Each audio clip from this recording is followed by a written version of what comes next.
السلام علیکم ورحمۃ اللہ وبرکاتہ۔ محترم ناظرین و سامعین، آج میری گفتگو کا عنوان ہے آزادی بہت بڑی نعمت ہے۔ واقعی آزادی بہت بڑی نعمت ہے۔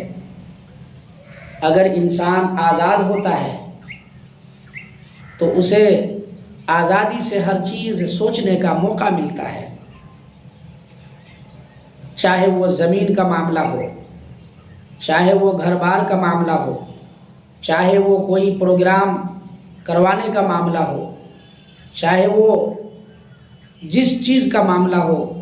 جب انسان آزاد ہوتا ہے تو ہر چیز اس کو آزادی سے سوچنے کا موقع ملتا ہے۔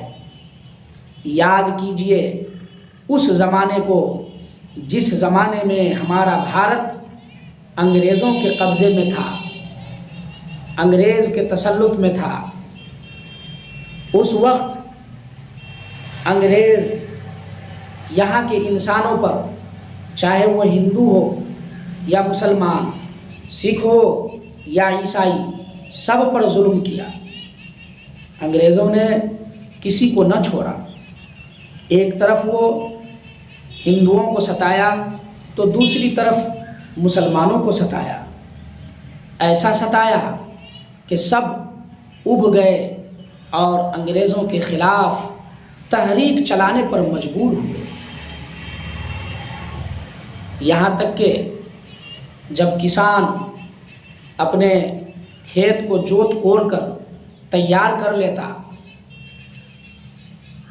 اور انگریز سپاہیوں کا ادھر سے گزر ہوتا تو انگریز للچائی بھری نظر سے اس زمین کو دیکھتا اور اس زمین کے مالک کو بلاتا اور کہتا تھا کہ یہ زمین تم جوت کوڑ کیے ہو؟ وہ کہتا تھا ہاں۔ کہتا تھا یہ زمین، اس پہ تم یہ مجھے دے دو، اس پہ میں نیل اپجاؤں گا۔ چنانچہ نیل اپجانے کے لیے اس کسان سے وہ زمین لے لی جاتی تھی، اور دوسری زمین جو پڑتی پرات بنجر زمین تھی اس کے مقابلے میں بہت کم ان کو دی جاتی تھی زمین کے، لو اس پہ تم جوت کوڑ کر کے پھر اپجا لو۔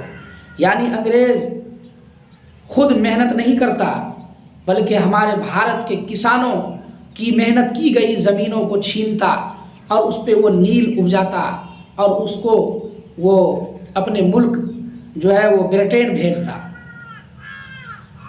یاد رہے کہ اتنا ہی نہیں، اور طریقے سے بھی مسلمانوں کو یہاں ستایا گیا اور ہندوؤں کو ستایا گیا۔ سب سے پہلے انہوں نے اس چیز پر بھی عمل کیا کہ پھوٹ ڈالو اور شاسن کرو، ہندو کو مسلم سے اور مسلم کو ہندو سے لڑانے کی کوشش کی۔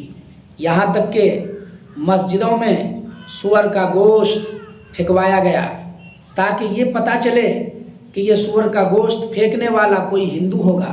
حالانکہ ایسا نہیں تھا، بلکہ انگریز سپاہی خود یہ سازش کر کے مسجدوں میں سور کا گوشت پھینکواتا تھا تاکہ مسلمان اگر ہو، مسلمان جو ہے وہ خلاف ہو جائے ہندوؤں کے۔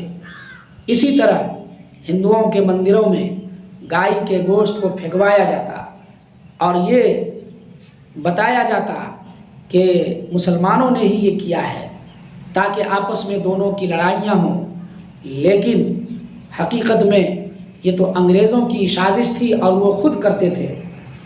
لیکن قربان جائیے اس وقت کے ہندو اور مسلمانوں پر کہ انہوں نے صبر و تحمل سے کام لیا اور آپس میں لڑنے بھیڑنے کی کوشش نہ کی، چونکہ وہ لوگ انگریزوں کی سازشوں کو سمجھتے تھے۔ اگر آپس میں لڑ جاتے تو پھر یہ آزادی کی تحریک ماند پڑ جاتی اور اب تک ہم لوگ غلامی کی زنجیر میں جکڑے ہوتے۔